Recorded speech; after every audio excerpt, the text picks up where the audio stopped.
Guys, and we are live. Welcome back to another episode, fam, of a track back, dude. There's gonna be two episodes, by the way, today, guys. I'm gonna be streaming twice today, right? But this one, guys, we just have to get it out of our systems to what happened last night, dude. What a magical night at Old Trafford. Manchester United beating Athletic Bilbao 4-1, 7-1, guys, on aggregate. Incredible scenes. If you guys have not seen my match vlog, please go check it out because I think I think I think that is the greatest match vlog I've ever done, dude. Like the vibes outside the stadium, inside of the stadium, absolutely insane, right? But we have to speak about the oppressing matter right now, fam.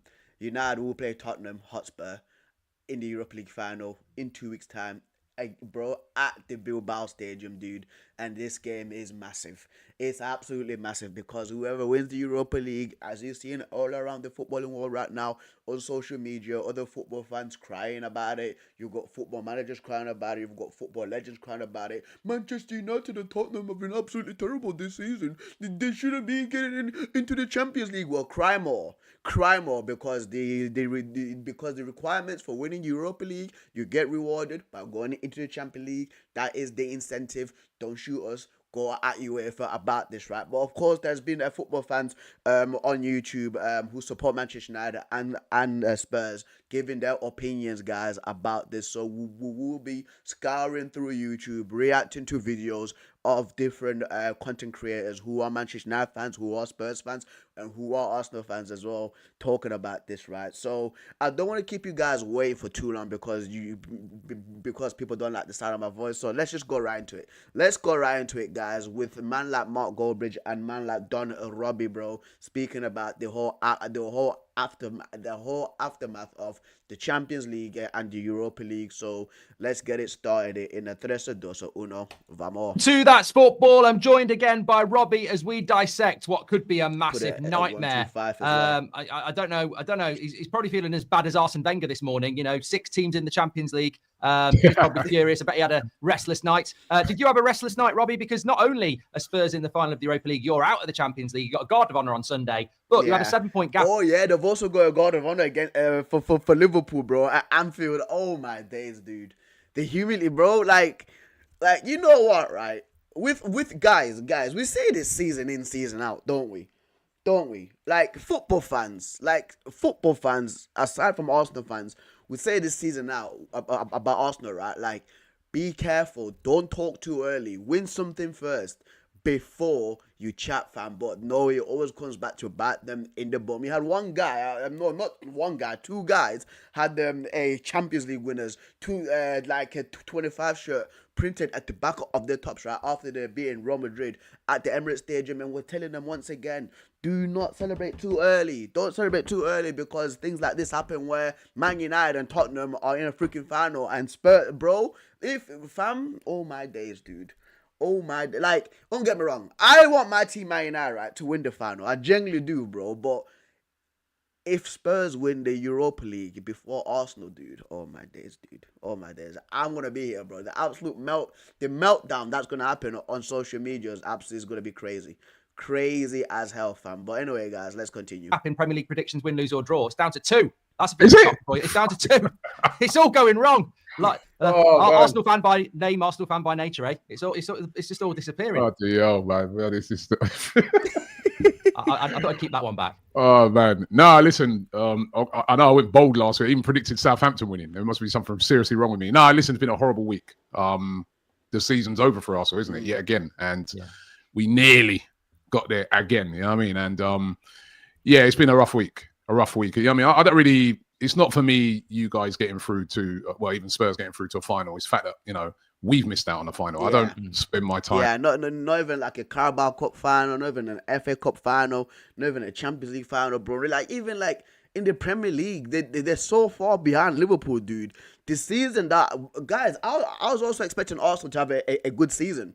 I was expecting Arsenal to win the Premier League this season, bro, but it's not happened to them, bro. What's gone wrong with Arsenal, dude? Even though, obviously I'll be bantering Spurs if they went out or whatever, but me personally, it's about my team, man, and we've fallen short again, and it's been really disappointing. And do you know what? For me, the Champions League disappointment, listen, I feel we punched above our weight a bit in the Champions League this year. We've done better than we did last year. We got to the quarterfinals. Nah, I don't think so. I think with Arsenal being Real Madrid, that was a given, because if people really know Real Madrid's form this season, especially in La Liga, when I think that they drew with like Rayo Vallecano or no, it was Leganes. That's it. That's the team, Leganes, bro. They drew with them. They I think they lost to like Real Sociedad. Before that, they lost like 3 games out of 5 before the Arsenal game, guys. I'm pretty sure that is the stat, but if I'm wrong about that, please let me know. What's going on, Marcelo? What is going on, bro? He says, "Hi guys, I just came in to wish you a good life for you. Actually, I'm very busy. I can't watch don't forget to push the like button. Yeah, mate. Thank you so much, bro. Yeah, I like the stream. This year we've got to the semi-finals. Nobody expected us to beat Madrid. We come up against a really, really good PSG team with an inspired goalkeeper who's making he saved everything we threw at him. It was unreal. But my main beef is the league. You know what I mean? So I wouldn't have been so on it if we would have got to the final of Champions League. But now that we're out, you look at things, and in particular, right? I forget about the start of the season because we should have bought a striker. But in particular, January, when we didn't do anything, I said it at the time, right? We spoke about it. I've spoken about it a million times on here. It was criminal, and now you see it. And somebody the other night drew a comparison with PSG. They were doing okay. Obviously, they're romping their league, but they're trying to see what they can do to win the Champions League as well, right? What did they do in January? They went out and bought Kvaratskhelia, right? £75 million, massive investment, because they thought this guy could improve them so much and push them to try and win the Champions League. Now they're in the final. We did nothing. So in the league, we were Liverpool was still, ahead, had a decent lead, but we had a chance. Again, bro. We gave up on that. We didn't do anything, right? Correctly. And so we went out of all the cups. We were still hanging on in the Champions League. We've gone out of that. But to me, we didn't even give it a try in the transfer market, and it's come back to bite us. And I'm telling you this, right? These guys, whether it be Mikel Arteta, all the owners of the club, whoever made that decision in January, right? They've gotten what they deserved. And in the summer, they have to go out, first of all, and give the manager all the tools required to challenge for the league next season. Emery's team as well, people do remember that. Like 5 years without winning like a major trophy, because yes, there's going to be Arsenal fans that going to count the FA Community Shield as a trophy, while when like United or like Man City or like Liverpool or like Chelsea won the FA Community Shield, they said that it's not a proper trophy. But since that's the only thing that they've won in these last 3 to 4 years, they don't want to count that as a proper trophy. Fam, crazy. It's like, you can't just keep coming as well as he's done, because I remember how bad we were, right? We were awful, right? But you can't just keep coming second, runners up. You can't hide behind that forever, can you? The progress is there. You then have to look at a stage and say, this guy's brilliant, but he's not going to take us to the promised land. As with Moses, Moses didn't go into the promised land, right? So let's skip forward a bit. Next season's going to be. They're not going to get rid of. There, Spurs are ecstatic to be there, but I think everyone's starting to wake up now, Spurs and United fans, to just how big a game it is to lose, and European finals between 2 English clubs as well. I'd much rather be playing Bilbao in the final or something. Yeah. I mean, you have to win it. If you're a United fan, you have to. The funny thing is I was thinking for United to win this Europa League, like it's big for us, because I seen an article actually this morning. I forgot who it was, but basically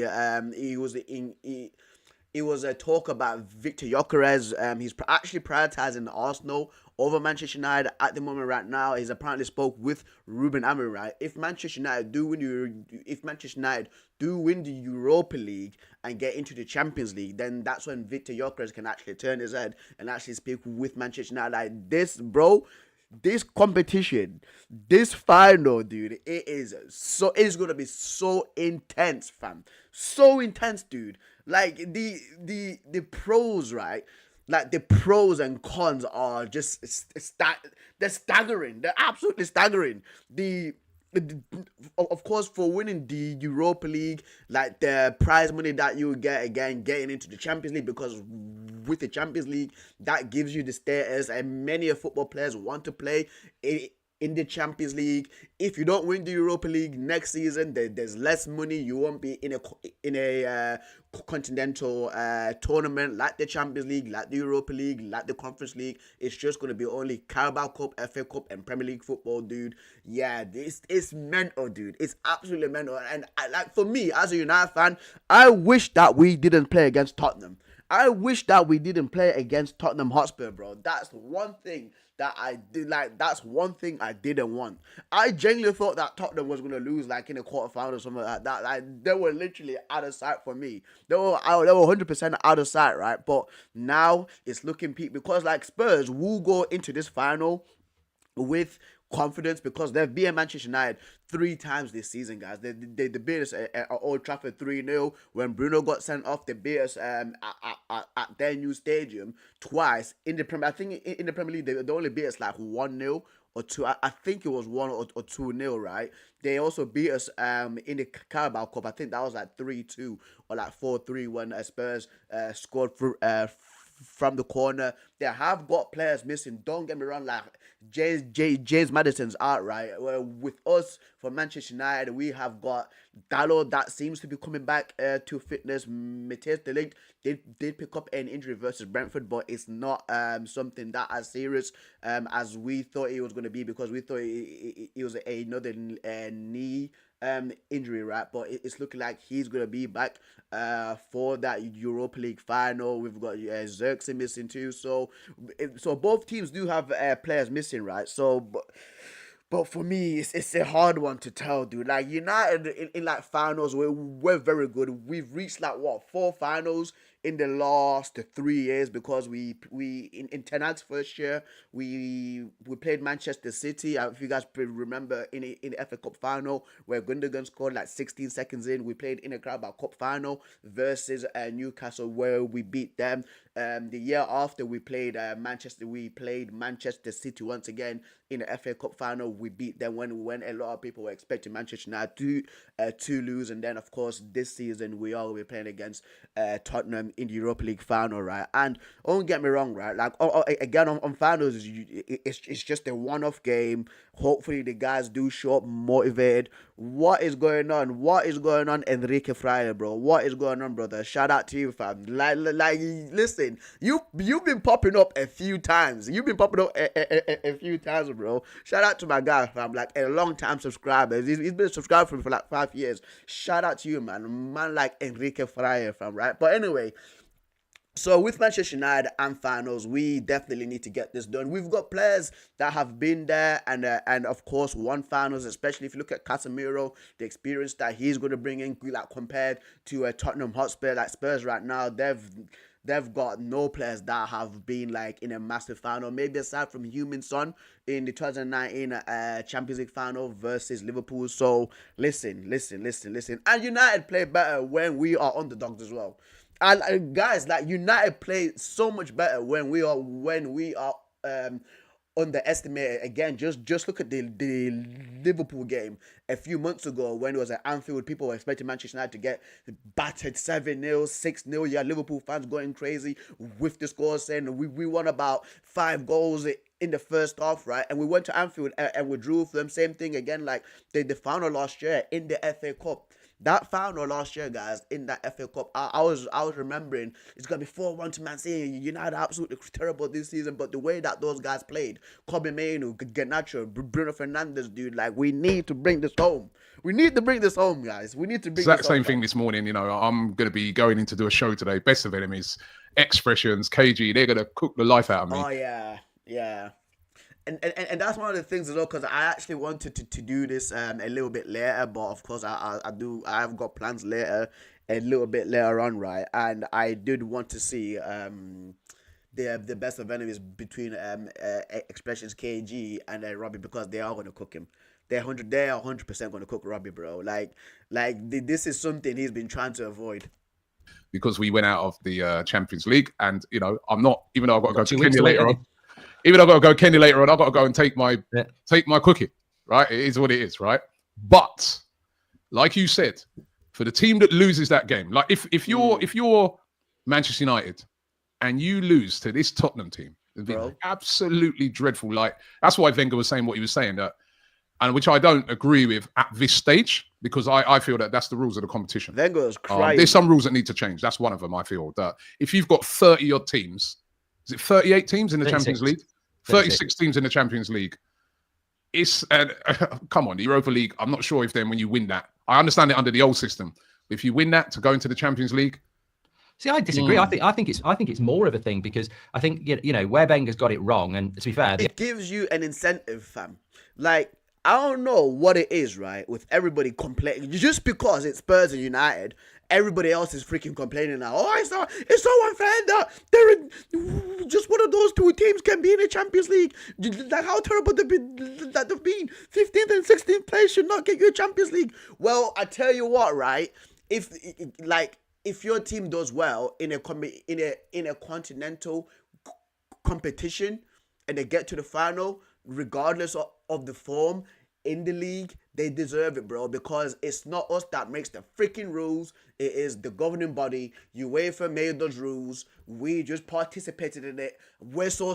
Actually, no, not sorry that you're salty, fam. It's not our fault that your team can't deliver the goods for you. You should be looking at your team, not us, bro. You should be whinging, bro. Crazy. The overlap yesterday, I think Ian Wright, you know, sort of agreed with it. I think he agreed with what? Sorry, I didn't see it. Ian Wright agreed with Wenger. I'm saying though, Mark, I don't agree with him this season. It's the rules. The rules are the rules, right? And everybody. Thank you, Robbie. It is the rules. Knew that before the competition started. Yeah. But I do think you have to look. Yeah, no, exactly. Like when the competition started, right? Nobody was whinging and complaining. Nobody was whinging and complaining when Sevilla did the same thing. When Sevilla finished 12th place in the Liga, they won the Europa League and still qualified for the Champions League. Nobody was complaining about that. But all of a sudden, when it's Manchester United or Spurs, just because we've been terrible right now in the Premier League, we don't deserve to be in the Europa League final or in the Champions League. I tell you what, bro, we just beat the teams that are in front of us. Bro.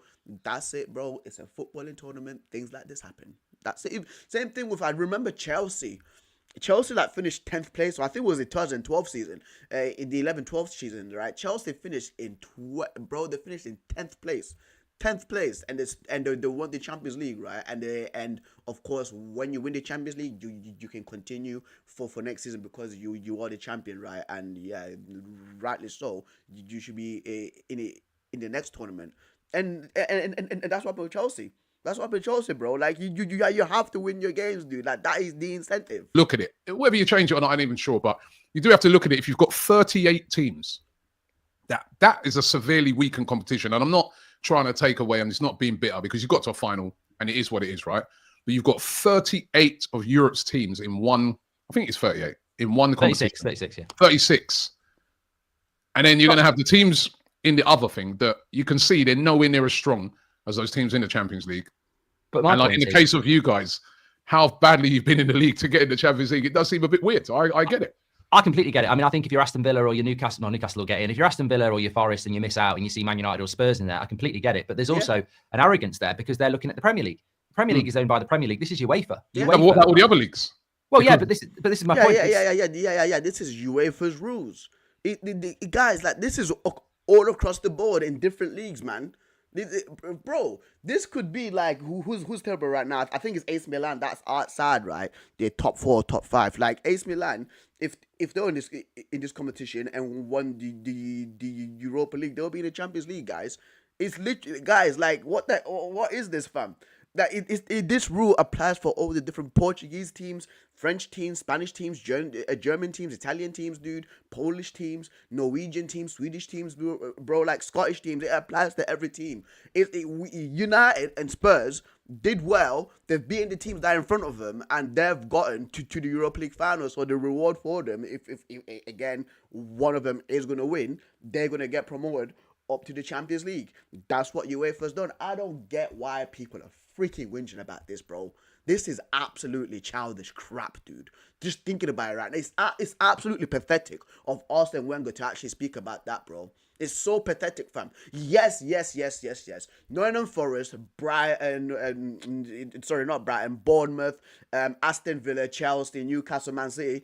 In the Premier League, they've all done well, right? And whoever gets top 5 spots goes into the Champions League, 6 or 7, Conference League and Europa League, fam. Like, it's not our fault. It's not our fault, bro. And this is where I think Wenger went wrong. UEFA own the Europa League and UEFA own the Champions League, and all they're doing is valuing and promoting their tournament. So they're basically we understand that.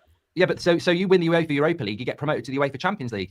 So I think UEFA would look at it and go, all right, Arsene, you don't want 6 English clubs in it. We won't allocate the 5th place to England. We'll give it the Europa. In that situation, if it's meant to go to England and they win the Europa League, 5th place doesn't get it. I'm open to that. If we want to limit, no, but also that's the thing as well, though, Mark. Right? It's like the UEFA coefficient thing.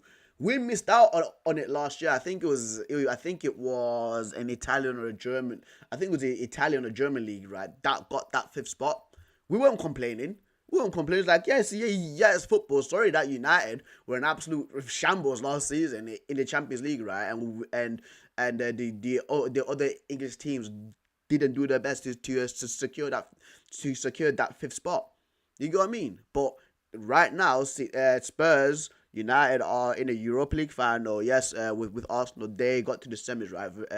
And they got eliminated by PSG, and I think Chelsea's in the final as well for the Conference League, right? Like those coefficient rankings, like the English Premier League gets a 5th spot. Those are the rules. I don't know why people are whinging about these rules. This is the rules, bro. Again, there's gonna be 6 English teams in the Champions League next season. End of story.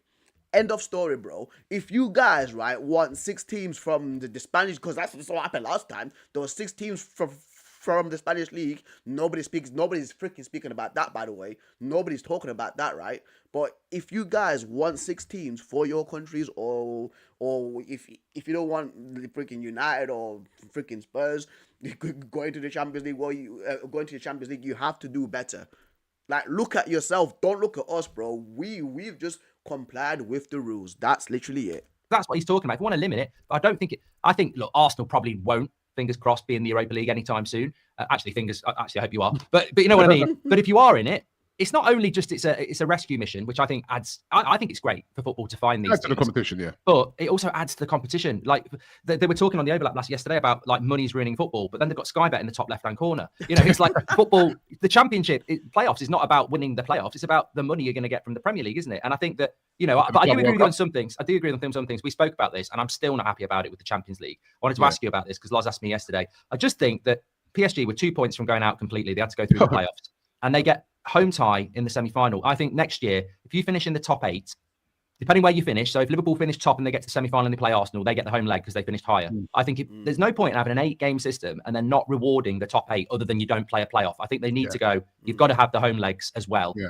Apparently they're going to look, apparently. So like, I get what Mark means. Right? And if you're a real footballing head, you actually understand this logic, because I said this in my Champions League preview twice now, in my last previews, right, for the semi-finals and the quarterfinals, right.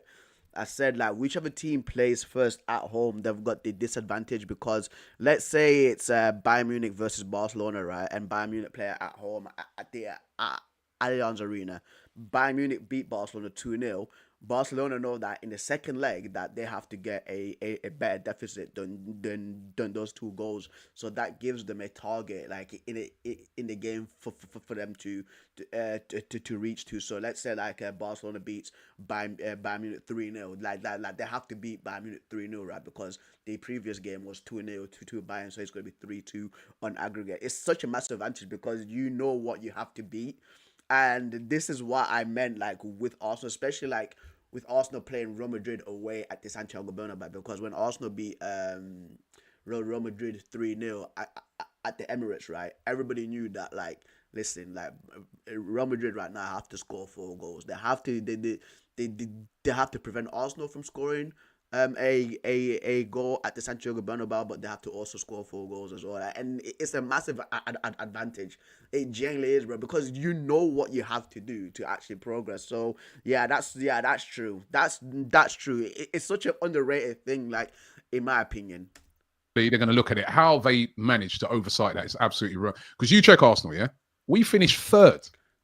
Yeah, third away both times. There we go. Yeah, and we were away second leg against Real Madrid. Yeah, and away. Yeah, away second leg against PSG. How the hell does that? Yeah, that's a stitch up. That's a massive stitch up. To look at that. How?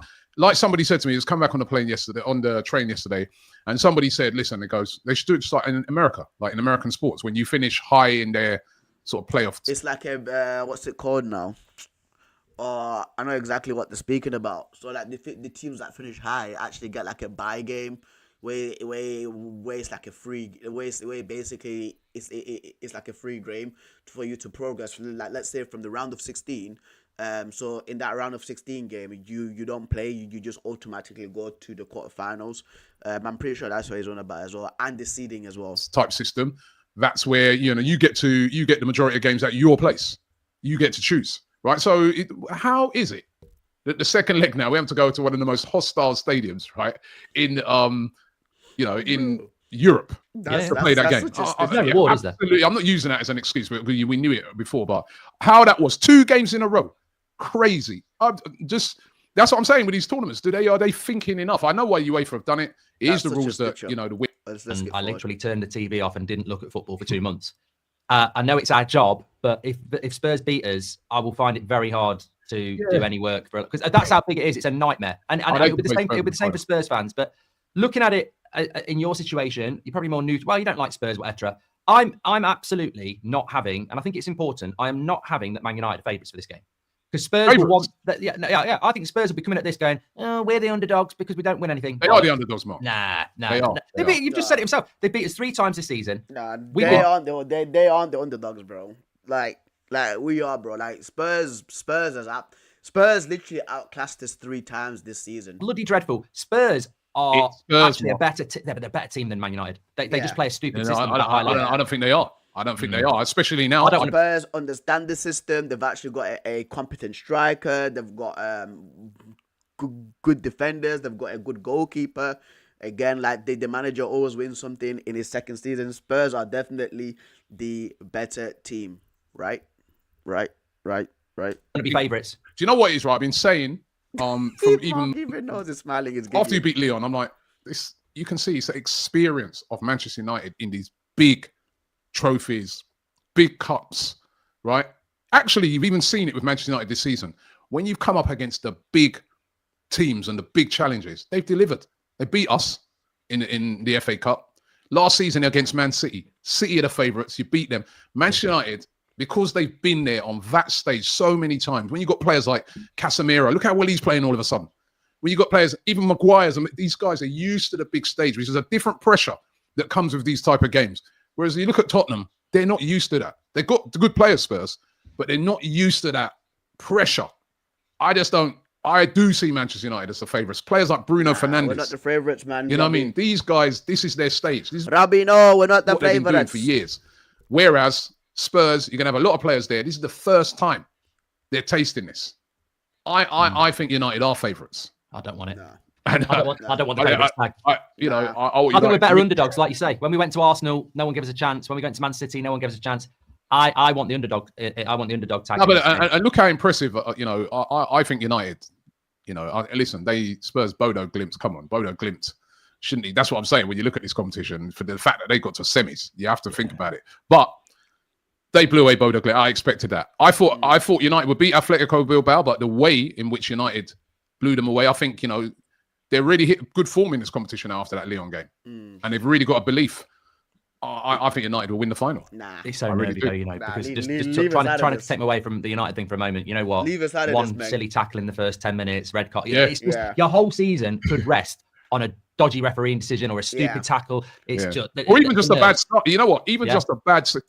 I really can look at City last year in that final. Let's skip forward. The key ones really. Arsenal, Bournemouth. I went with a draw. I mean, I think. All right, they're just doing the match previews, man. But yeah, dude, there's a lot. there's a lot hanging on this friggin' trophy, fam. This final, dude. But let us do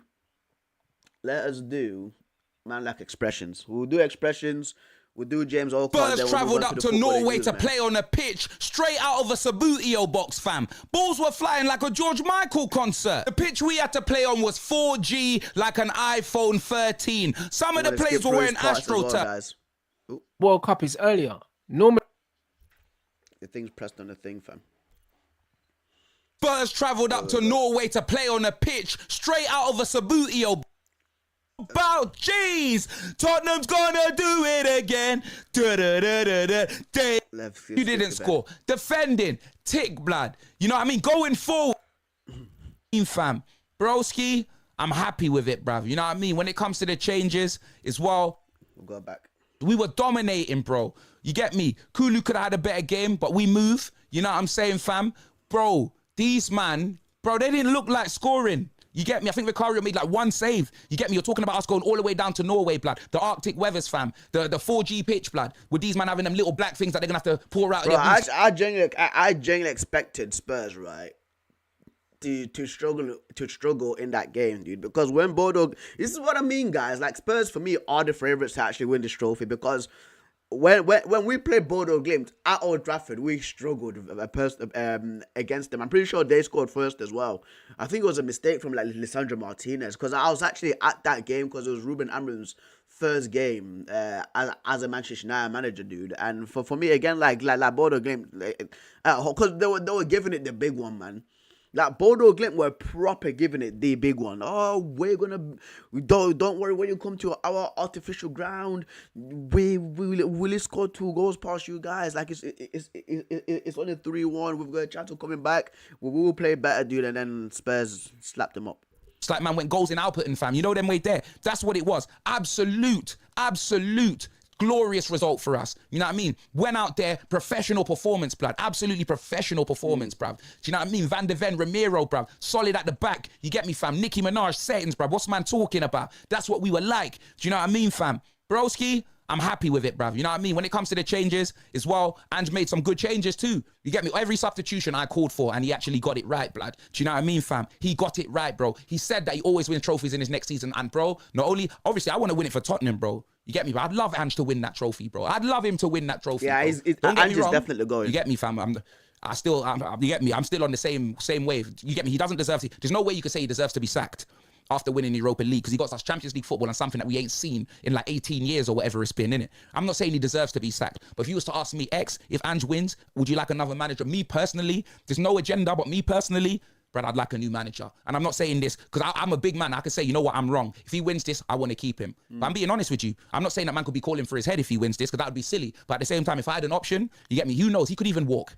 That's what it is. You could even, I know you look at me like you're a fool. Why would you want someone else over 38 games in the Premier League? I'm sorry, blood. I've had 2 seasons of him, and that's just not what I want. 19 losses. You know what I mean? A trophy, what I need. So if he does get that trophy, what we gonna do, blood? You get me? The decision's in the owner's hands regardless. It ain't up to me. Do you know what I'm saying, fam? I'm just being level-headed. I'm not gonna sit here and just switch like that, blood. Here, when we win it, or if we win it, should I say? Like, say we win this trophy, ask me then, blood. You know them way there, ask me then. But today, Euphoria, blood. But man got to big up the manager, man got to big up the players. You get me, fam? We got it right. Fam. You know them way there. And in other news, down the road, like, you know what I mean? Down the road at the bloody Emirates with Arsenal Football Club, you know what I mean? Going out of the Champions League last night, you know what I mean? Just like, we beat Real Madrid, and you would think that we'd go through to the bloody final. What happened, Rob? Like, what happened? All of you pussy-holes, bruv. I'm telling you, bro. I got a list like Chris Jericho, fam. You know what I mean? That walking Malteser. When I see you, bruv. When I see you, like Fantasia, blood. You get me on Best of Enemies, bruv, with that quarter pounder at your head, at the back of your head. I should have done this.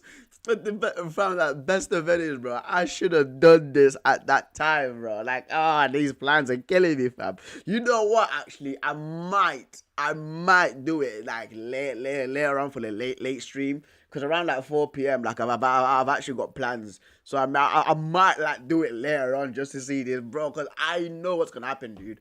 I know what's going on, bro. Like, I'm looking forward to this, fam. I'm talking about. Man's talking about AFTV in Kenya. Kenya, you know them way there. If you want to go Kenya, if you want to see Kenya, go downstairs and make your daughter breakfast, blood. You better be showing up for Best of Enemies, blood. Am I a prick, fam? Let me tell you this right now, bruv. You will hold that. You will hold that, bruv. After all of the chat, bruv, you get me 2-horse race, talking about this, talking about that, and then your delusional manager saying that these man were the best team in the game. Brother, Arteta's on spice. Someone drug test Arsenal's manager. Honestly, bruv, these man got Jarrell Miller in charge. This guy's on LSD, blood. He's on spice, bro. I'm telling you, he must be. He must be, bruv. You get me, fam? Giving out his old man of the match who was talking about Donnarumma, bruv. Like Hakimi wasn't balling out, bruv. You know them way there. How are you going to give the man of the match to their goalkeeper when you man lost, what, 3-1 on aggregate, blood? What, 2-0 on the night or 2-1 on the night? Do you know what I mean? And man saved the penalty. Your goalkeeper saved the penalty. You get me? What about Bukayo Saka, blood? What about him missing that sitter, that open goal, bruv? Fighting hell, Saka, you want to put that in? Bukayo Saka, but what for the blood clot? You know what I mean? Everyone's switching, bruv. You know them way there. What about Declan Rice? What about his header? You get me? Declan Rice? What he miss? You know what I mean? What about all of that? Do you know what I mean? It's crazy, fam. You man had chance after chance, bro, but it is what it is, fam. You man, you were outclassed. You know them way there. PSG outclassed Arsenal. You get me, fam? You man went to Paris, bro, just to listen to the Jay-Z and Kanye song. That's why you man went Paris, bro. Let's be honest, Paris, fam. Yeah? It couldn't have been for anything else, bro. Just know, blood. Just know, fam. It's not over, bro. It is not over, bro. Our Lord have mercy, please. If we ever win, if Tottenham win this trophy, bro, it's not safe. It's not safe for so many people, bro. I promise you, blood. But Lord, please, I'm begging you, fam. I need this, bro. We are bill bound and I need this, fam. Please, please, please, please. Make sure you guys smash a like on the video. I am... Oh, he's out. Man said he's out. Man said he's out, fam. All right. I don't know why it's literally recommending me my own stream, dude. Literally, right there. But anyway, let's do the final one for this whole Europa League aftermath reactions, because there is where is it? There we go. A man like James Alcott, bro. Oh, what the hell? It's not the one. That is not the one, mate. That is not the one. There we go. Got it all in my history. Right, must win the Europa League final, mate. All English. Right. Let's put the speed up, playback speed, up to 1.25, and let us go. Europa League final. I am going to break down the brilliance of Mason Mount. The thing, it's in a microcosm. That first goal from him was absolutely everything that he's had to go through this season. I'm also going to show you something incredibly irrelevant. Do you want to see it? That there's been a lot of talk about these teams shouldn't be in the Champions League. It's an incentive for people to really, really value the Europa League. And I tell you what, this team, Man United, who won European competitions, and this team who have won European competitions but have not been in a final for a bloody long time, are valuing this competition. I'm covering his face. Because it gets them in the Champions League. There's been so much talk about that. And I want to talk about the performances of both these teams because I think it's so interesting. But this final is going to be so intense. It's going to be so meaningful. And yes, that is because of the pay packet of the Champions League.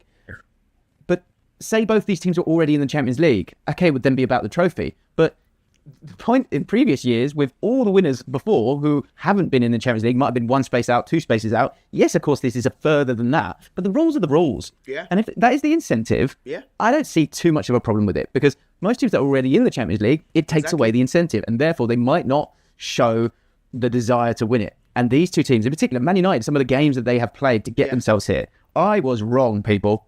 Smash the like button if you're delighted I'm wrong. Because I said it was utterly impossible for this Man United team to get through. But sometimes, this is what's going to be the battle here. Tottenham have beaten Man United 3 times this season. They've been miles better than them.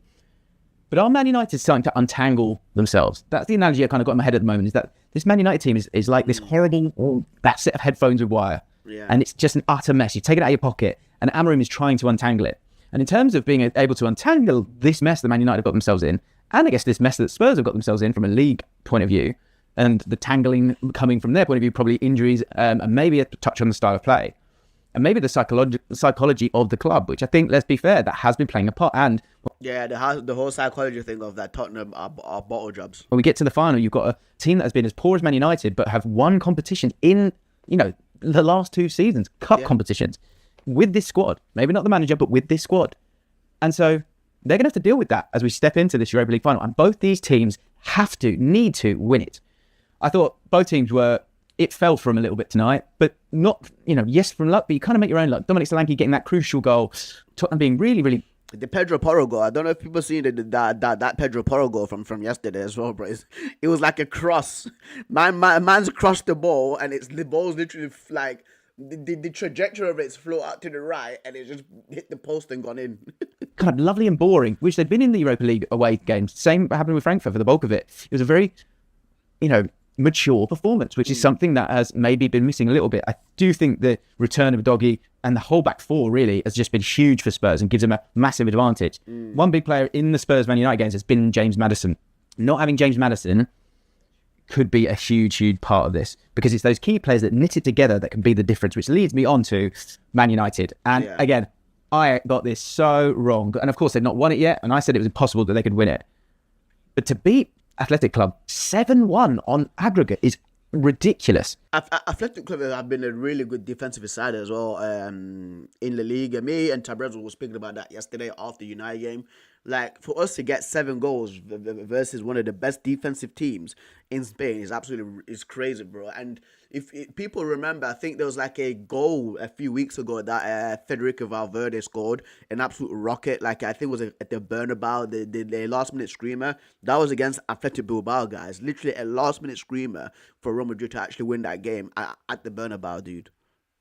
And one person who really, really stepped up, because it was getting nervy, wasn't it? The goal had gone in. It was getting a little bit antsy. But one person who really stepped up for me is Mason Mount. Yeah. And I just want to break down both his goals, because there are so many little hidden gems in here that I think are essentially like a microcosm of Mason Mount at Manchester United. Because when I watch Mason Mount, he knows what he's going to do before he gets it. He is so quick-witted as a footballer. His intelligence is there. But what happens so many times when I watch him for Man United is that he doesn't get the ball when he needs it, when he should get it. But if he can keep using that speed of mind and the technical brilliance that he has as a player, and in terms of that untangling of this team, the clunkiness of them in this formation, we are slowly, very slowly, seeing it come together. And I think those nights under the lights in the Europa League has just been a very different visual for Man United, and they've been able to overall step up in these games. 2 tough ties for Man United to make it through. But as I say, let's break this down, because I think this says absolutely everything. This goal is so good from Mason Mount, who's just been so unfortunate. And the thing I want to start off with is he knows what he's going to do before he gets it. But unfortunately, he's playing in a team where they're not at the speed yet. Someone who has been at the speed, Bruno Fernandes. Wow, by the way. What a tournament he has had. He is just absolutely integral for this team. And what you want to get to is a point where you're not relying on him as much. And maybe, just maybe, Mason Mount on that left-hand side could be the answer, because it was quite nice. Him and Yoro being positive. You had Luke Shaw on that left-hand side. Those two, all smart, intelligent players. But Mason Mount. Ahmad as well. Like, Ahmad, dude, my days, bro. My days, fam. Like Ahmad is crazy. This kid, fam, like, we've got guys, right? With listen. I have to go full screen for this, right?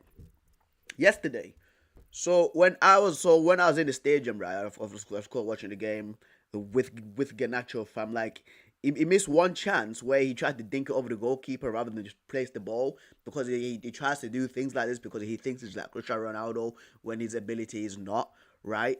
When he came off and Ahmad came on, like, Ahmad did something. I forgot what he did, but he I'm pretty sure he created a chance already, dude, in his first 2 minutes in the game. And he already, I said it in my match vlog, that he's already done something more than Garnacho's done the entire 57 minutes. Yeah, I think it's 50. I think it was the 60th minute, the 57th minute where he came off. Right, he'd done something more than him already, dude. And then there was that Cruyff turn that he did where he nutmegged that one guy by the halfway line. The assist for Rasmus Højlund. Like, Ahmad came in, right, and changed the game. We need guys like Ahmad and Bruno, bro. Like, have been so important for us this season. I think that if Ahmad would have been fit, we would have we would have better results this season, dude. Like, he's incredible, bro. And I'm hearing people want him to play him, right, like at right wing back, and I'm thinking to myself, listen, we do need another central attacking midfielder, right? But we can't be having Ahmad play at right wing back, bro, because like he needs to be an attacking midfielder as well. Like, because he's too good to be playing, like, defensively.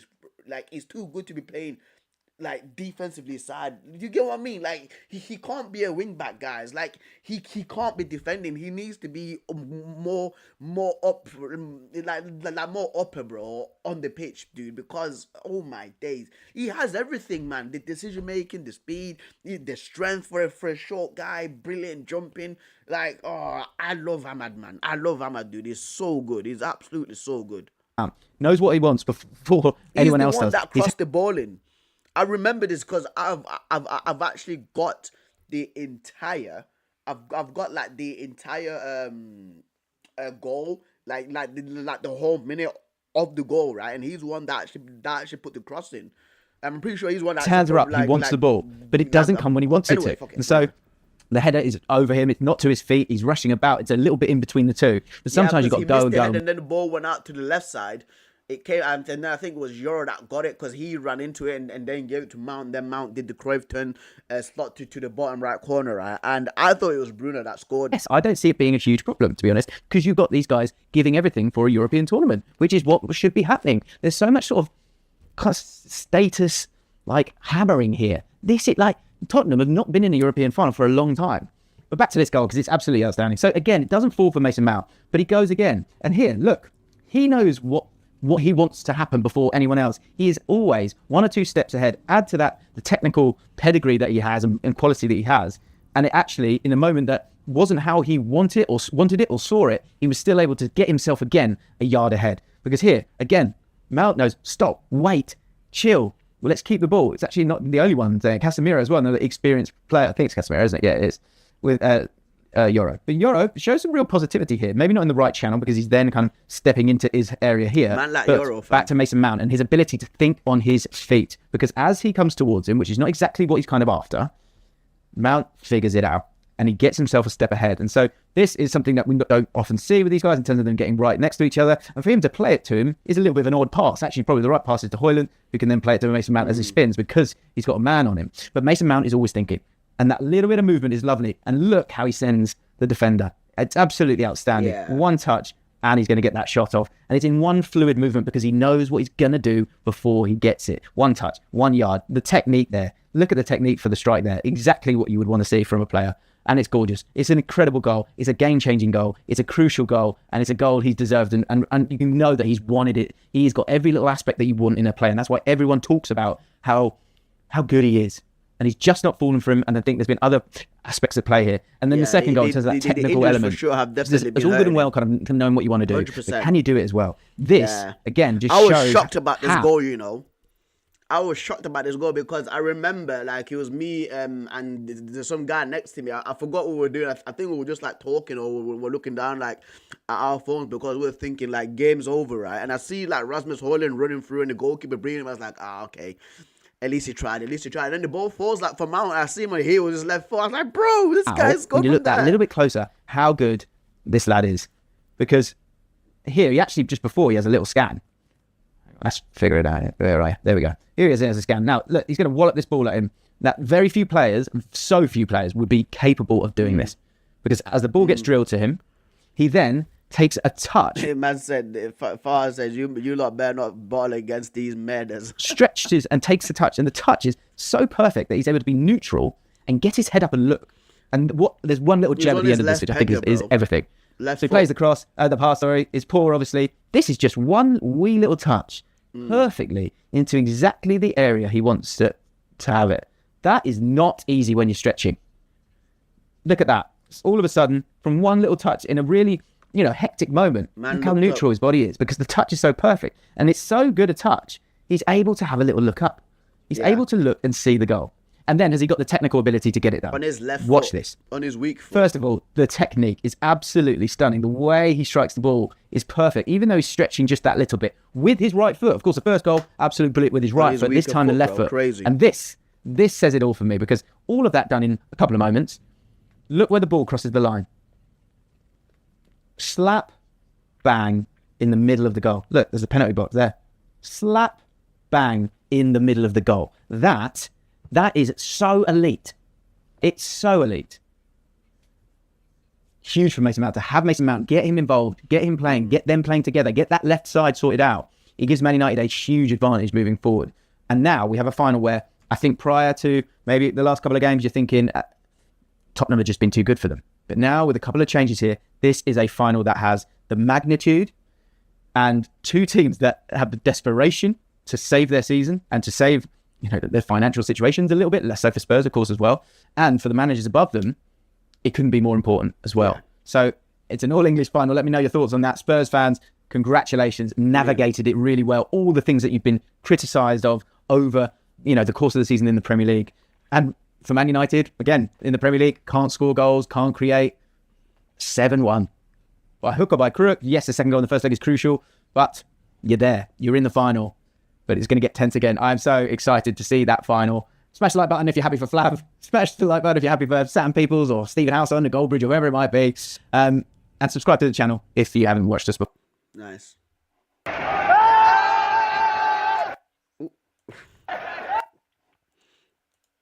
Let's continue with Sam, guys, and then we'll move on to the football news. United in the Europa League final. What a turnaround that was. What a final 20 minutes. Amrim subs changed that game. Ahmad and Mount changed that game. I love being back in Old Trafford, and now we're off to Bilbao. Well then, good morning everyone. How are we doing? Sam here, United People's TV. You know exactly where I am. I'm up in Manchester. I went to the game last night, and this video is going to be a slightly different 5 things we learned, but I just want to speak about that game. I want to speak about the turnaround. I want to speak about Amrim's impact, Ahmad's impact, Casemiro's performance, Euro. United are in a European final. It's not the Champions League, but I don't care. After the season that we have had, we're now 90 minutes away from Champions League football. It's crazy. First on my list, right? I'm going to try and run through it because I got excited last night. Actually, you know what? First thing on my list.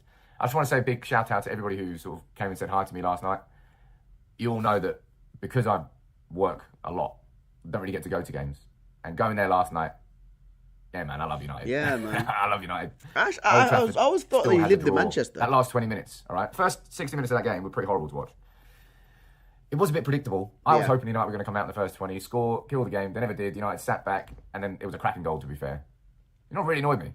Bilbao really looked like Chelsea yesterday. I don't know why that annoyed me so much, the kit. Anyway, the first 60, it was just nervous tension. United were trying to hold on to a lead. But as soon as Amrim made those 3 changes, Ahmad, Mount and Shaw, the game flipped. 4 goals in 20 minutes. I'm going to speak about Mount, of course. I'll speak about Euro. But Ahmad, I don't know whether it's just like overhyping. I don't know whether you see it more when you're just in the crowd.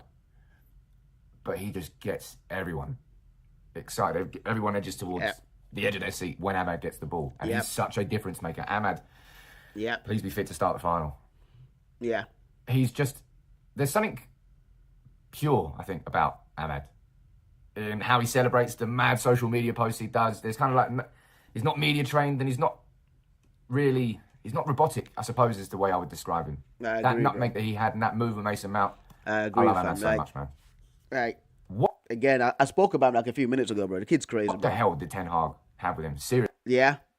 10 stupid. 10 bold fraud. 10 bold idiot, bro. Like, Ten Hag, dude. I don't get why he was not playing Ahmad, man. Like, Ahmad, bro, we were this close to losing a fantastic player just because of a fucking moron, bro. We were, man.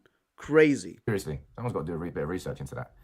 But if you're going to talk about the impact of Ahmad, you have to give Mount his moment. Like the impact, like Ahmad, like made a big impact to the game. Don't get me wrong, but like Mason Mount for me, once again, like, as I said it in my match reaction, that was the best game in a Manchester United top he's played. 100%, dude. That is the Mason Mount that I remember when he was at not Liverpool, at Chelsea, bro. Like, you know, that season when they won the Champions League. Like, at Mount then, bro, was absolutely sick. Absolutely sick. And that's when United signed Mount, I genuinely thought, like, we are getting this player. But once, of course, like the injuries hampering him, dude. Unlucky. 10 Hag, 10 stupid, 10 bold fraud, giving him that number 7 shirt. Unnecessary pressure. That wearing that number, like people who don't support United, right, don't understand how important that number 7 shirt is for Manchester United. That number, bro, like Beckham's worn it, George Best has worn it, Cristiano Ronaldo's worn it, Robson's worn it, bro. Like Cantona's worn it, bro. Like we have had some magnificent number 7s, right? But for Ten Hag to give it, and United fans know straight away, like if a player.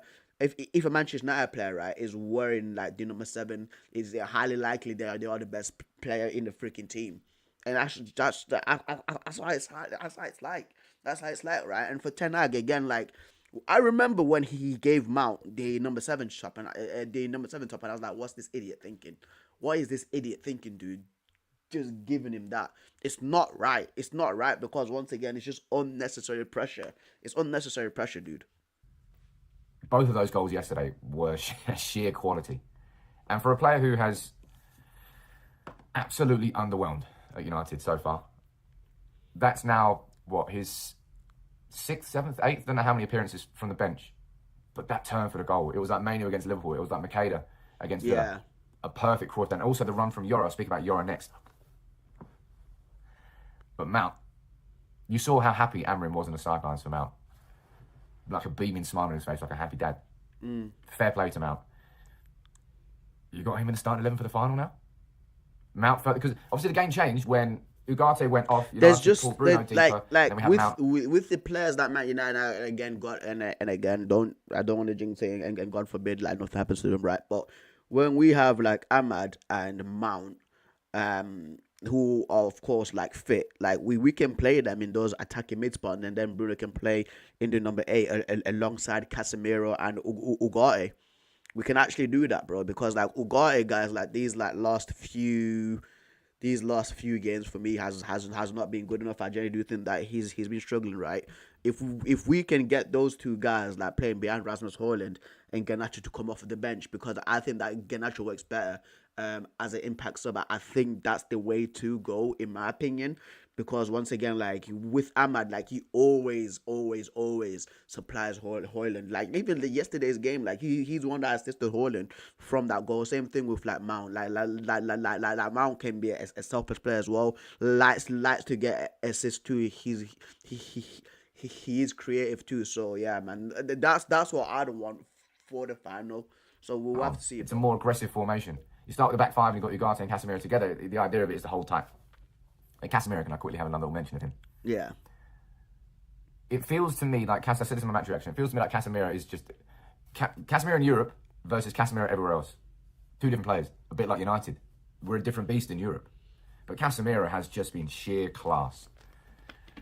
I still personally feel that Man United next season, we can invest those wages and the money that we would get for Casemiro better than keeping Casemiro. But am I going to be upset if Casemiro continues this and we win the Europa League final and then he stays for another year? Probably not. But I still kind of stand by what I'm saying. Now, Euro. I want to speak about Euro. Man, you know, anybody who's watched the channel long enough will know how often I go on about the need for ball carriers. Ball progressors, ball carriers. You don't always have to pass to someone else to bring it up the pitch. Euro is the definition of that. Man, what it looks like to have a centre-back who can step through the lines, who can bring the ball up, who can pass it. Lovely little shot feint and a layoff for Mount for the first goal. But Euro's development this season has been quite significant. If you compare Euro's performances, when he just came back from his injury, very tentative, sideways passes, you take responsibility. Just make sure I don't want to make any mistakes. Now, give me the ball. I'll bring it forward. I'll bring it up the pitch. He's taken on responsibility. And for an 18-year-old to develop in the way that he has, in the season that we have had as well, all credit to him. He is 100%. An absolutely top-level footballer. And that's why United moved. And it's exciting. It's really exciting to think. I'm glad we got him. That we can make more signings like Euro. Yeah. Because that was an absolute hit. And you know what, right? Guys, listen to me here, mate. Listen to me here, fam. Listen to me here, guys. Mastantuono, mate. Franco Mastantuono has to be a Manchester United player. Franco Mastantuono has to be a Manchester United player, guys. I'm sorry, but we need to sign that kid. You know right now, right, when people speak about Euro, how good he is for like a 19-year-old centre-back, dude.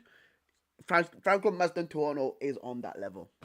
He's on that level. We need to sign him, dude. Pay River Plate that freaking money, fam. The guy literally won River Plate a game again yesterday night, dude. His kid is unbelievable. He's unbelievable, bro. Like, we should not be letting Barcelona and Real Madrid get their hands on this kid. We shouldn't be, fam. 100%, dude. Like people are saying we need to make more. If we want to sign young players, we need to make more signings. Like Lenny Yoro, Franco Mazzatuono is one of those guys. He's one of those guys, bro. That's just like, come on, man. Come on, bro. Yeah. Man, United in Europe. I said in my match reaction, I think people misinterpreted. I wasn't saying that was the biggest win that United have ever had in Europe. But that Mount goal at the end means that United have scored more goals in this Europa League campaign than they have in any other European campaign we've ever had. Champions League, Europa League. Scored more goals. And we have just got some sort of resilience. That last 20 minutes in Old Trafford, man. Ahmad was the difference maker, I think. Mount was the goal scorer and the finisher. And we had a clinical edge there that we didn't have earlier. But just United in Europe. Yeah, it's all of a sudden, like, also again, like, it was all of a sudden, like, when those guys came on, like Højlund scored, bro. It's guys, and again, and people say, you're picking on Garnacho a lot. It's no coincidence this happens, man. It is no coincidence, right, that Mount and Amad Diallo comes on and Højlund gets more chances and he actually scores. You get what I mean? Like, come on. I don't know. Oh, by the way, I was successful in the ballot. United are going to Bilbao, and so am I. I'm buzzing for that. I really am. I had to miss the final in Stockholm because I couldn't afford to go. I'm not missing this one. I'm really excited for it. But United in Europe, we've got the resilience. You look at the Lyon game. You look at just overall, United in Europe. There's so many characteristics I'm seeing that Amram's impact is having on this team. We're now in a European final. We're now 90 minutes away from Champions League football next season. What a buzz it will be to win the Europa League again. For Amram to win his first trophy 6 months into his tenure. How you doing, Arteta, over there? And for us to get... That was just a class night. I really enjoyed it. To be able to be there with Ronnie and Ollie, who are from the team, and to meet Dan as well, who maybe might be coming into United People's TV, and to be my mate Clear, and to meet everyone else. Yeah, man. Thank you all for helping me, like, do this. I love my job. I love United. Sometimes. And now we've got one game left. You have to be confident against Spurs. Brilliant. Bring it on, man. Brilliant. But guys, let us move on anyway to the latest footballing news right now all across social media, and of course especially on Twitter. Let us start off, right. Let's start off with Eurofoot. Let's start off with our guys at Eurofoot, man. Eurofoot, of course, they are one of the main accounts on X that, of course, report on football. So let us see right now. Jesus Christ, bro. For the FIFA World Cup tickets, the group stage will average at $305. This is what I mean, bro. This is what I mean, fam. Like, after all that, right? And listen. I'm just gonna speak truth. I'm just gonna speak truth right now. Like seeing this, right? $305 freaking dollars. That's like what? 260. It's guys, like, it's £250, like, between £250 and £280, right, for a freaking group stage ticket at the World Cup. Disgusting. Absolutely disgusting, bro. And this is what I mean, right, with the American market in football, fam. Everything, like, the price is going to go up in football, fam, with the American market, dude. That's what always happens, dude. Like, you can see right now, right? Like, of course, like, don't get me wrong. Oh, you're gatekeeping football and stuff like that. But you can start to see slowly, right? Like, there's a lot of American investors in football, bro, and everything goes up in price, fam, because these guys always prioritize capitalism, bro. That's what happens, dude. And football is meant to be for the normal people, as what we'll say, bro, for the working class people, fam. How on earth are you charging $300 for a freaking group stage ticket? It could be like North Korea versus, I don't know, fam, Tahiti or something, dude, and they're charging that much for a ticket. I want to see what people are saying about this, because I know that football fans are not going to stand for this freaking garbage, bro. I know, bro. This is mental, fam. Every single Argentina game is going to be $1,000 plus. Horrible. Absolutely horrible. It's disgusting. It is absolutely disgusting, dude.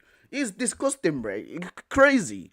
Crazy, fam. 305 for group stage tickets, weasels, thieves, rats, robbery in broad daylight, thief was holding the flashlight. Yeah. This is shambolic, and I knew it. I knew, guys. I'm a person, right? That watches American sports, who's got American fans, right? Like friends, no fans. Oh my god, no, friends, right? Like literally, one of my best friends is literally from New York. I knew, bro. Like everything goes up with these mandem, fam.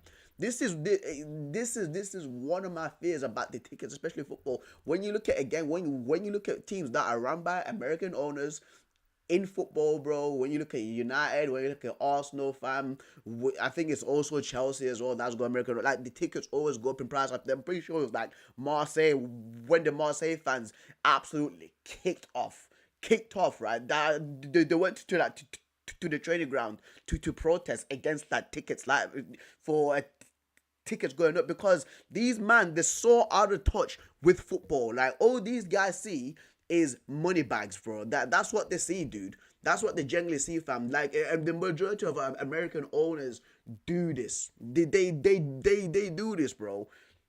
I seen there was one time where it was like the freaking World Cup final tickets, like on sale for like 100 grand, and it's like it's hosted in New Jersey. I was like, New Jersey's a cesspit. New Jersey's crap. Why is the World Cup final being held in New Jersey? But just because the MetLife Stadium's there. That's literally it, dude. It's crazy. It's absolutely crazy that that these men have charged this much for a freaking group stage ticket, bro. Mexico versus Peru for 300. This is not football, bro. You can almost see it now. Half empty stadiums and terrible atmosphere. They don't want the average working person anymore. All corporate and celebrities. Yeah, mate, 100% campion, 100%. That's what they want. And this is what I was thinking. Guys. And this is, and because you had like freaking Kevin Hart. You had Kevin Hart or Van Dijk, man. I was like, you don't know who Van Dijk is. You know who Van Dijk is, fam. Like, why are you capping? Why are you capping, fam? And this is what, and people will always say to me, like, and this is what people say to me, oh, like MLS, this and that, oh, like, oh, it's so wrong for Ronaldo to go to MLS, no, to go to Saudi League, fam. No, the majority of players have to go to Saudi League, bro, because at least the Saudi League, they want a better experience for their football fans, dude, rather than the MLS fan. Because like MLS right now, when you got Messi, you go, oh, look at a famous actor, this and that, bro. Just trying to push this whole freaking like what's it called, like high-end stuff, dude. Like football is for the working class people, fam. You get what I mean? This is where like the atmosphere comes from.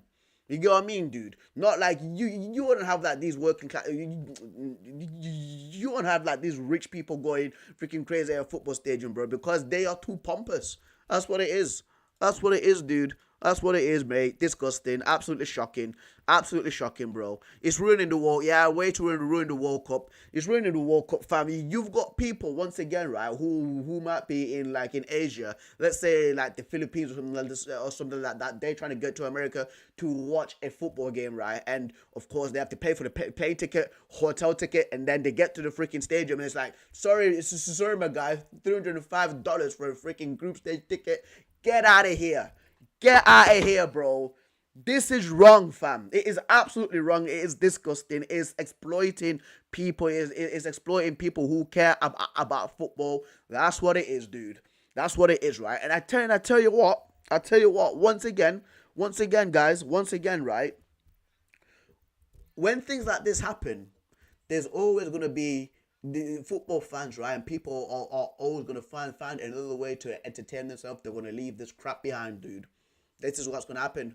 This is what happened, dude. It's happening right now in freaking Hollywood. You say Hollywood? Famous celebrity people who are too pompous. The freaking cinemas is crashing, dude. They are producing crap after crap after crap after crap. People now, they're finding their entertainment on YouTube and on TikTok, because there's talented people that are doing things like this for free, bro. You get what I mean? It always happens, man. It always happens, bro. Man said utter yank nonsense. Oh my god, bro. Can you believe that, bro? It's mental. It is absolutely crazy, dude. Like, I remember when I used to pay £40 to watch an international game, bro. England versus the Netherlands. I'm pretty sure I paid like 42 odd quid. 42 odd quid to watch England versus Netherlands, and these man the mayor would want me to watch friggin' I don't know who's in the World Cup, bro. Iran versus I don't know who's in the World Cup. Who's in the World Cup? Kazakhstan for like 300 odd. Come on, man. Get out of here. Get out of here, bro. It's NK is right. It's the supremacy. That's what it is. It's absolutely shocking. It is shocking, dude. It is shocking. Let's continue with this, actually, by the way. Let's continue with this, bro. Let us continue with this, fam, because this ticket, right, bro, 300 odd quid for a freaking ticket, fam. It is mental, mate. Mental. I don't care about GTA 6 at the moment right now, fam. This is from May 7th, so it's just from 2 days ago. Tickets have gone on sale with some costing up to eye-watering 55 grand. Yeah, they've killed it, bro.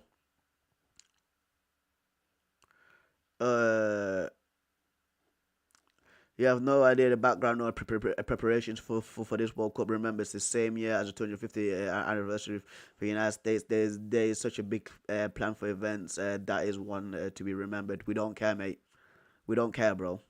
We don't care if it's 250th birthday, bro, for America, fam. Like, this is still the World Cup, dude. There's still other countries around the world, you know. You know what I mean? Like, that's what it is. That's what it is, dude. People didn't care if it was like the 500-year birthday for France. What was the previous World Cup hosted in Qatar, dude? It was Qatar's first ever World Cup, bro. But they weren't charging 55k for freaking tickets. Bro. This is mental. This is mental, bro. This is mental. Game's gone. Absolutely, game's gone, bro. Criminals, rip-offs, bro. S-bags, all that, mate. All that, bro. Non-profit organization, dude.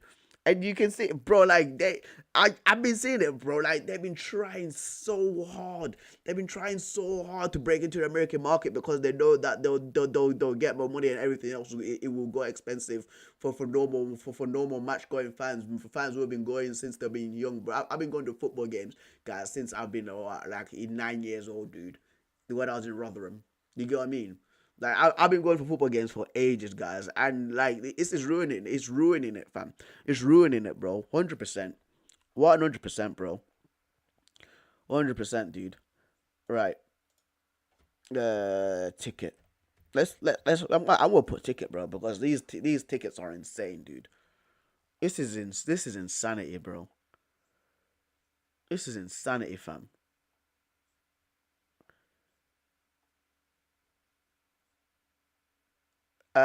Just got a walk-up email from SoFi Stadium. Thought I'd check it out. The cost of 4-game package. Take a look at that price. Let's look at the price. Oh my god, 11k. 11k, mate. 11k, bro. 11k, dude.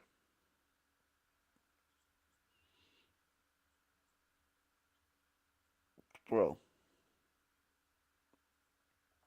See what the Athletic are saying.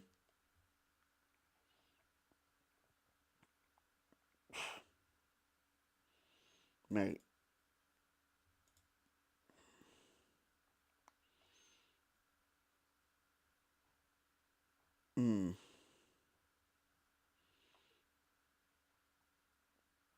Madness. Absolute madness. Absolute madness, bro. Let's continue with EUROPA, fam. But I'm fuming with this.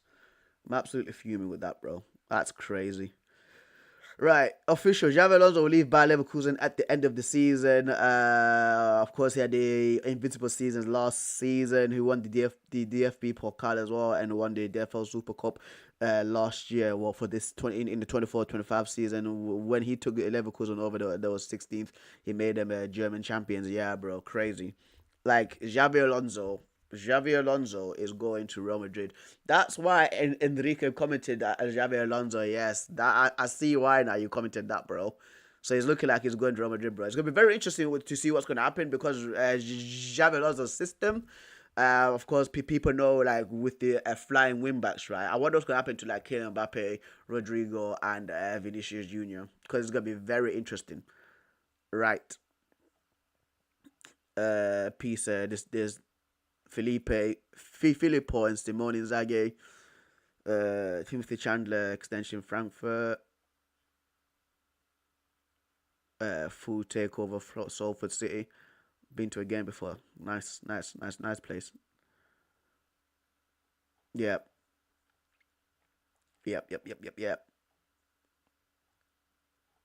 Lamine Yamal. Rodri Villarreal. Yo. Right. I think I'm just going to jump onto Reddit. Yeah, I'm going to jump onto Reddit, guys. I am going to jump onto Redditorini, mate, and see what Reddit is offering right now. Yeah, there we go. Real Madrid, yeah, Xabi Alonso to Real Madrid is a done deal. Agree a 3-year contract with the Spanish club. Man like Xavi Alonso. Yeah, man. Yeah. This is crazy. This is absolutely crazy, bro. Man,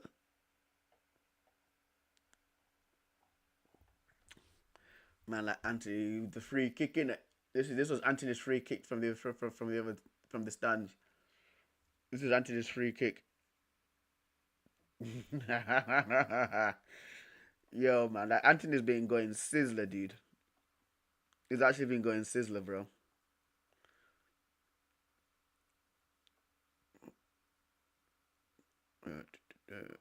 And that's Trent leaving. It's going to the latest news because this is what like the hottest, the best one. Let's go on the newest news right now from Reddit Soccer.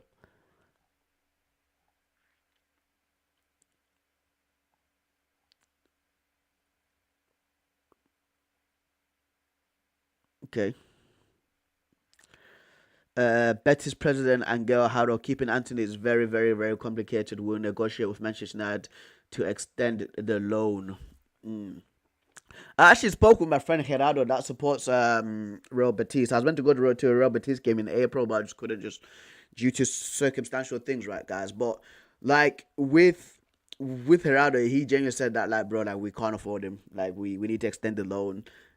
Bro, listen, fam. This is football. This is football, dude. If somebody else comes in for Anthony, offering around like 40 mil, mate, because I know that Anthony loves Betis as well. He actually wants to stay there because my man was crying yesterday, fam.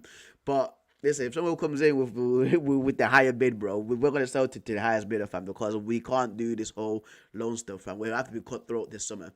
Because we might not even get Europa League this season, guys. Europa League, Champions League. You know, we might miss out on Champions League. You just again like the whole game with Spurs, right? So we need to have like everything go for us, not for accommodating other teams. So if they can't pay the money, Gerardo, I'm sorry, bro, but listen.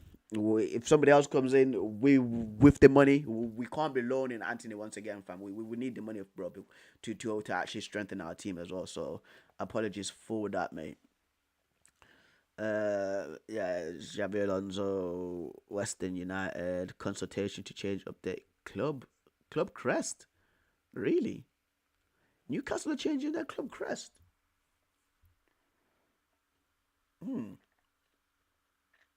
Newcastle are actually changing that. What? That old one is such, bro. Like this one here is such a cool one, man. This one here with the seahorses. I like. This must be like the official crest for the city of Newcastle, right? But like this whole seahorse thing, bro. I like this one, fam. Like this is very familiar. It's a good logo, bro. I don't know why they want to change this, dude. This NUFC one is terrible. Because that's for like, I think it's for the third kit that they have this season. I actually don't like that one. And then I think these are the old ones. But this one here is really good. I don't know why they're trying to change it for. The revolting blob says, what's wrong with the literal seahorses and the tiny castle with a lion coming out of it? I know, man. It's such a cool logo. It's such a cool logo, bro. They're actually supposed to be hippocampus, but everyone sees two seahorses. Don't think they reside and will fix that one though. Bro, they're not hippos, mate. Those aren't hippos, bro. Like those are seahorses. Those are seahorses, bro. Those are seahorses, bro. Like you can't convince me, mate. Definitely not Barney. A Liverpool fan says, I'm sure this will go well. Genuinely curious why so many clubs try this rebranding. Yeah, they did it with the Inter kit. They did the Inter kit, the Inter logo. They did it with the Juventus one as well. That Juventus one, bro, that was so infuriating, bro. Because like the old school, like oval, black and white with like the freaking, I think it was like was it a bull? It was a bull in it. The one because it's actually from Turin, so Torino have got bulls as well. But I just don't know why they actually changed that one too, mate.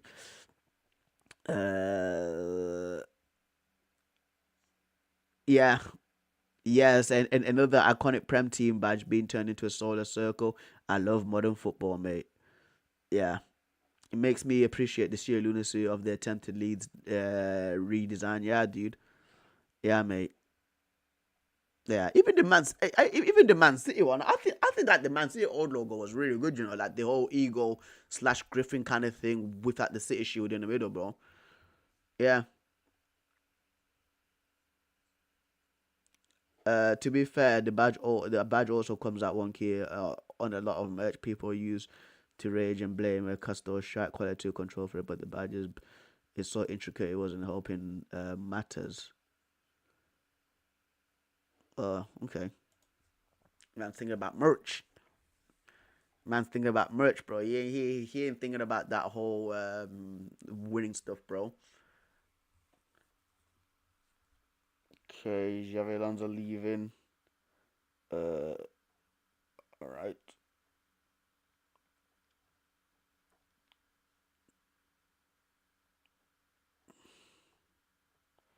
I think this is it.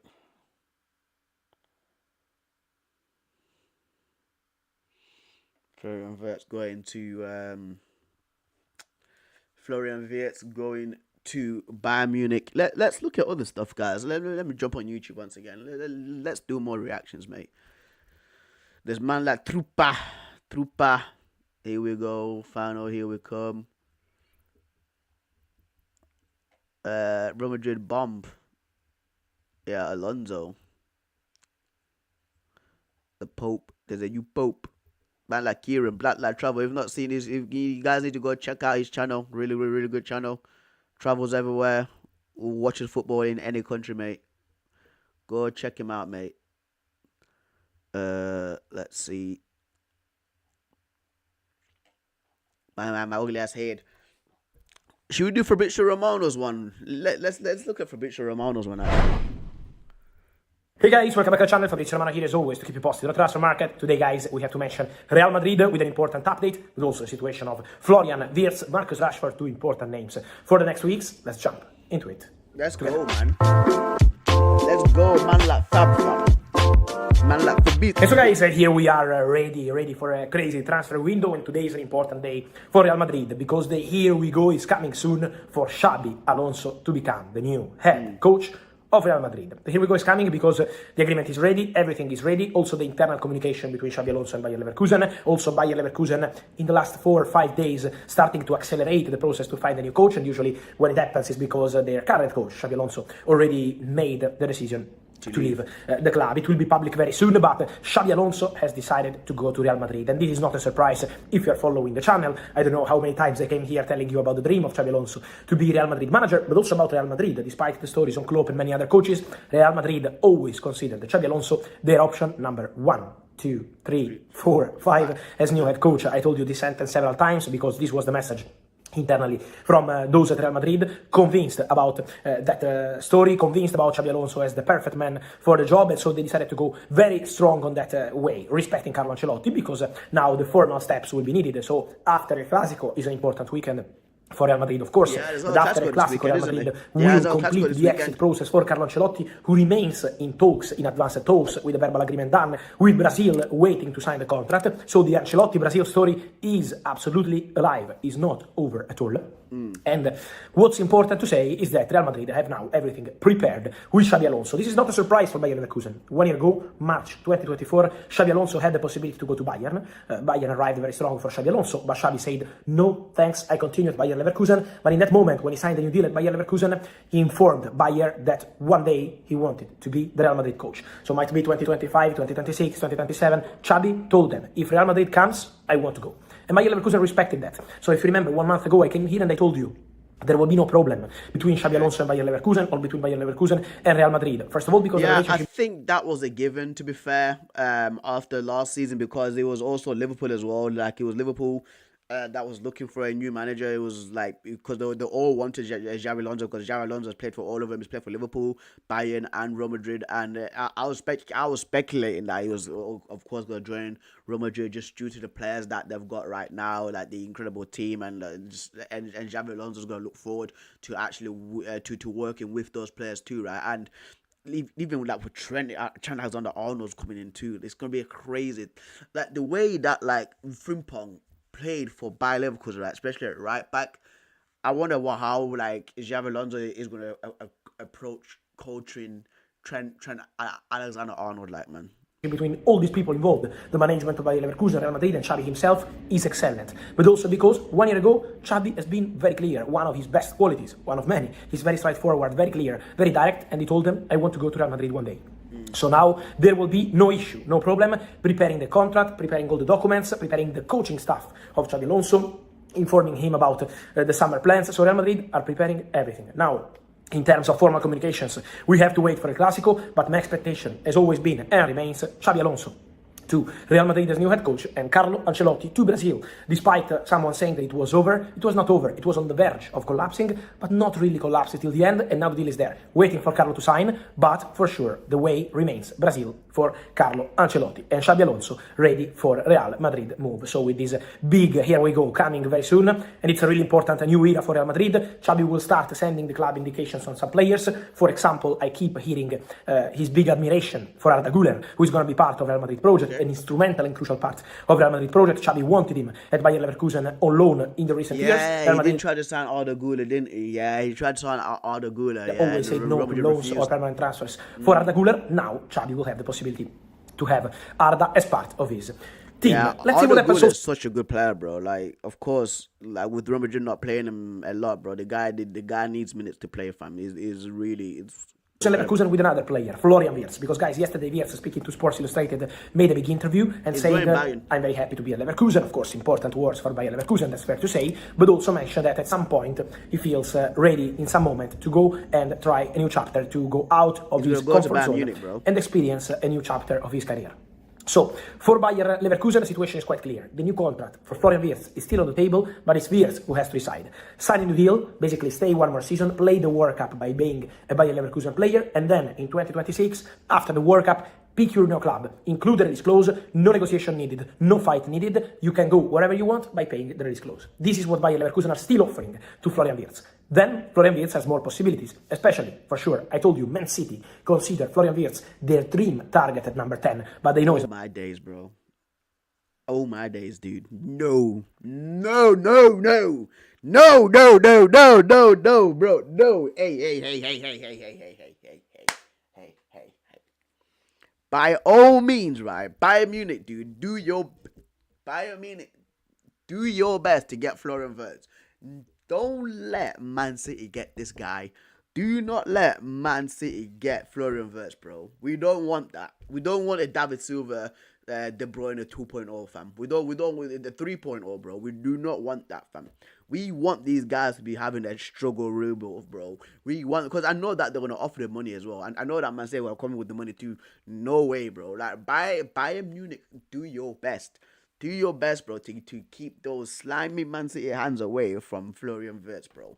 I don't care if Bayer Leverkusen fans will be like, oh, is Bayern Munich taking all the players? It's freaking Bundesliga. No, we don't want this guy playing for Man City, fam. No way, dude. It's not going to be easy. No but way, Man City have excellent relationship with Bayer Leverkusen. So they will try to push on club side. Then the other option they are considering, and they already made some internal discussions about that, is also Morgan, Gibbs, White, and Nottingham Forest. So Wirtz and Gibbs White for sure in the Man City list. Then there's Bayern, and Bayern are making a big effort, a big pressure to those close to Florian Wirtz in terms of contract proposal, project, view, the Musiala-Wirtz couple. They want to build a lot around Florian Wirtz, and so Bayern internally feel very confident, feel they are the favorites to land Florian Wirtz if he decides to change the club. So this is the situation for Florian Wirtz. About Real Madrid, the feeling between Xabi Alonso and Florian Wirtz is excellent, but in this moment, Real Madrid have not made any concrete step in this direction, also because they have many offensive players. So let's see what Xabi will decide to do in the near future, but at the moment, the situation is this one. So Florian Wirtz will surely be a situation to watch in the next weeks. Another one to watch is going to be Marcus Rashford, guys, because Marcus Rashford is on loan at Aston Villa. Let's see what Villa and Man United will decide to do in terms of buy option clause. Listen, Villa, 60 mil. 60 mil, you got yourself a deal, man. £40 million, but also a big salary, so that's going to be an important point. Let me tell you that internally at Barcelona, they still believe that Marcus Rashford could be an option for the summer transfer window. They believe at Barcelona that Rashford might be available on the market. They believe at Barcelona that Rashford could be a good solution. No, Barcelona are a bunch of broke boys, fam. We just need the money, bro. Like, we don't want... Guys. I'll say this again, fam. Like we don't want your extend your loans. We don't want your cheap on the price, fam. Pay the money for these man, dude. Chelsea take Jadon Sancho, Rashford. If Villa don't want to pay the money, if Barcelona don't pay the money, if Juventus come in for you, bro, and then they've got the money, fam, you go. Anthony, fam. If Petit is saying that they can't afford you and somebody else, like let's say I don't freaking know who else could be there, fam, for Anthony's level. Who's there? Who's another team that can be at Anthony's level, fam? Benfica, like a Porto, bro. If they come in for you and they say they want you, pay the money. Pay that. That's all we need right now. We don't want your charity cases. We do not want your but my team is losing a player. No. We don't want any of that. We don't want no excuses. Just come in with the money. Give us the money, and you man dip with your guy, fam. That's all right now.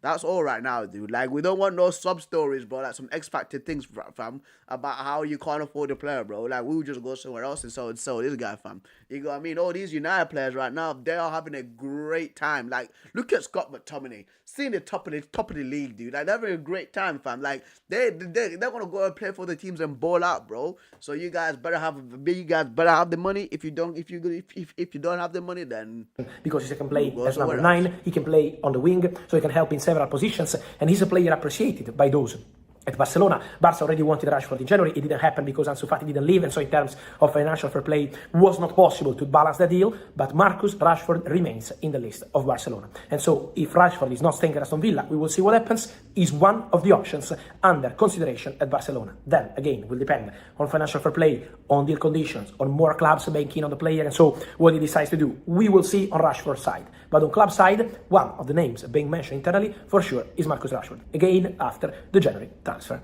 window.